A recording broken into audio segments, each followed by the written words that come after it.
think that it's the least talented sport on earth. There's a reason 3-year-olds can play soccer. You run around and kick a ball. Landsberg said, you wouldn't say that if you were in Brazil. I said, dude, I say this in every country. When you're playing a game where the net is this big, right, and the score is 3-1, are you shitting me right now? You know how untalented you have to be to score 3 points when the net is this big? Now in hockey, you have guys on skates, right, with crooked sticks, where they have to hit a puck into a net that's the same size as the goalie, okay? That's a sport that the score should be 3-1. Yes, guys, welcome back to the channel, and I'm giving you another daily dose of a jab. If you haven't liked this video, please like it, comment down below, and also subscribe. Hit the notification bell. It does help when, you know, my videos are coming up and then you're clicking on it. Of course, it helps engagement, and also share it. Pause. I'm gonna go proper deep. So I'm gonna get into my time in Iceland. So people think that in football, it's sunshine and roses and it's something that many people dream of, but that's probably at the higher level. At the lower level, when you've come from here to here, it's not that pretty, trust me. And why did I go to Iceland? That is an experience that, to be honest, in football terms, nearly broke me mentally.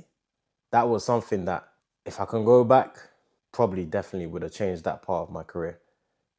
Definitely the worst experience of my career so far. So let's get into my time in Iceland.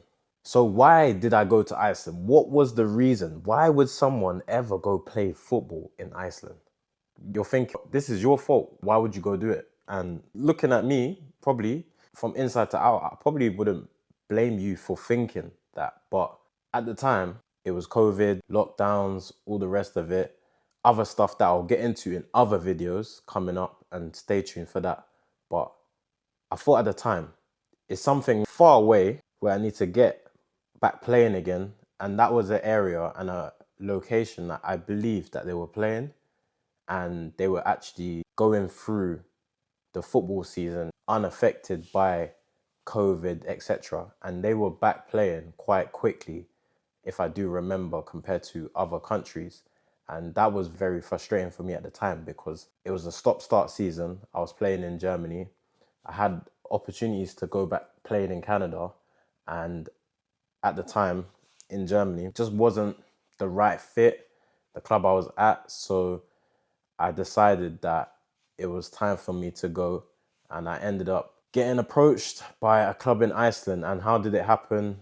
Through an ex-teammate of mine, and he's told me to come to this team, and it's a great team. They're gonna try and get into Europa League places at the time. I don't think there was Conference League at the time, so I was like, why not? Let's go for it. Didn't actually see the place before I went there, which is a big mistake in football. Whenever you're going to a team, I would say always make sure that you see the place before you actually sign papers, because obviously once you sign, it's very hard to go back.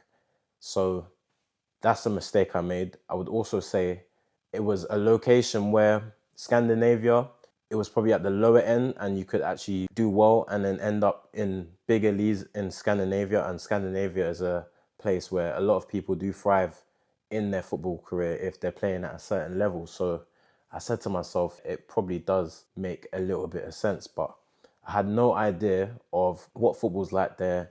The country itself had no idea. I just heard that it's sometimes dark and sometimes really light. So that's the only thing I've heard about that country before going there. Obviously, I get there and started not too bad, to be honest. I missed out on their pre-season, so I wasn't able to get integrated into their team as best as I probably could have. And maybe looking back, that's another mistake I've probably made, where in other times and other clubs, I think that's been a hindrance of mine, where any club that I haven't really performed at or performed well at, I actually haven't been a part of their pre-season. And I think that is so big and so massive when you're signing for a club in football. So that's something that you should take with you in your journey in any club that you sign for, because pre-season is a key part. And if you do come in a part of the season, make sure it's bang in the middle, where potentially they have a winter break and potentially they have another phase of getting you up to speed. And I would also suggest that if you're not up to speed, make sure that you are doing what you need to do, whether that is through the club or through yourself, to get yourself up to speed with the conditions and with how the team plays. So I do remember trying to get up to speed, going and doing other things like runs and stuff like that to make sure I'm as fit as possible, because to be fair, over there, they are quite fit. And that's probably one of the things I can give them, if anything, when it comes to football. But quickly to realize, going over there, I did realize quite quickly that this probably wasn't going to be a right fit for me. How are the teammates? How are the people there? And not be too rude, they're not probably my type of people, I would say. I don't want to alienate anyone on here. And I'm someone where, listen, I believe in all cultures, races, all that. So it's nothing to do with that. I'm just talking about football here. Culturally, footballing wise, it wasn't really what I was on. I'll just be real. I think people there, quite quiet, keep themselves to themselves, don't really interact with you. I don't know if it's just a cultural thing or if it's a thing where it's very segregated in that regard. And I think that does come into football. So obviously, society is a big part in football, if we realize it or not.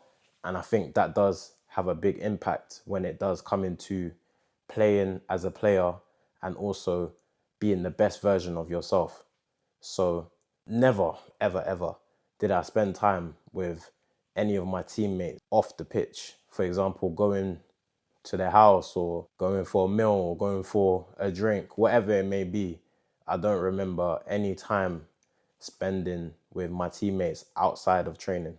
So obviously you wonder, why is that a big factor in football? Why do you need to be cool with your teammates to perform well?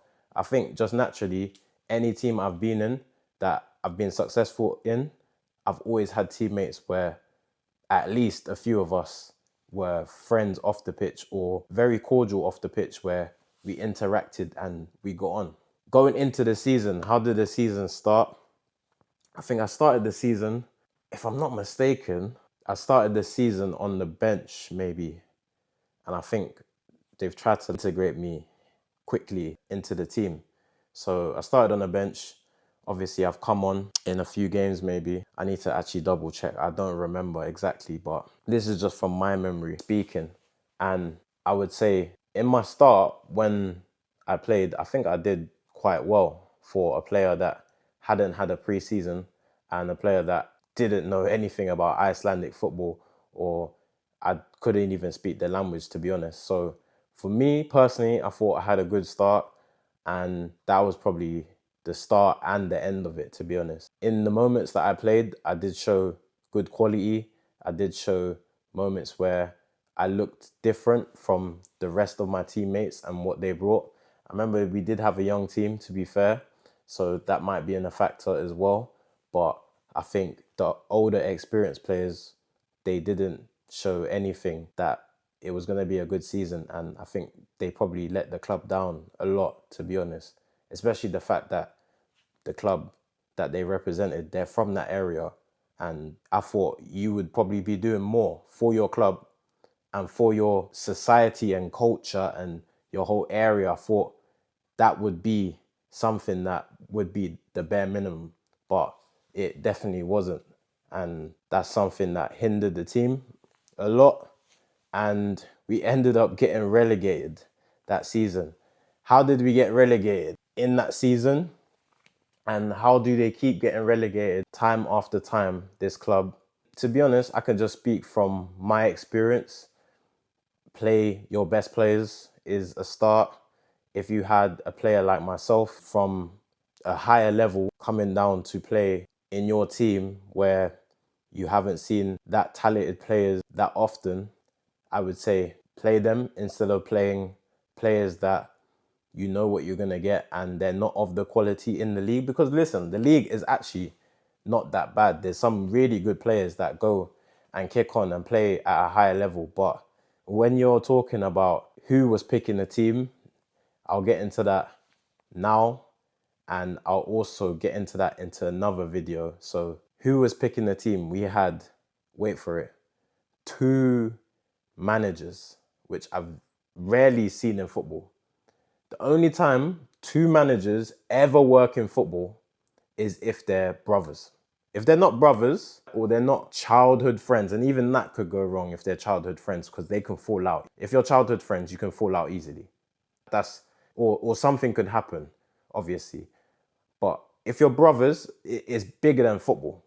And you probably think alike and you think very similar. But if not, it's never gonna work. And I don't know if they had the same idea or different idea, but all I know is you have to obviously agree. If one person disagrees, then of course, you know how it's gonna end, right? Let's say in my case, one person wanted to start me, one person didn't want to start me. One person wanted to put me in a squad, one person didn't want me to be in a squad. You know how it's gonna end. I'm just probably not gonna play. Both of you need to be aligned in that regard, and one of the coaches never spoke to me, didn't bother with me. So I knew from there where I stood in that regard. And I also did hear he is a racist as well. So that's that. So listen, I can get into other stuff. If you want to hear more on my experience in Iceland, drop a comment down below. Let me know what you thought of this segment here, because I can go into a lot more detail, but that was just the overview of my time in Iceland. Any questions you have, ask me in the comments. Let me know what you want to know. But this is another daily dose of a jab. I'm out. I'll catch you in the next one.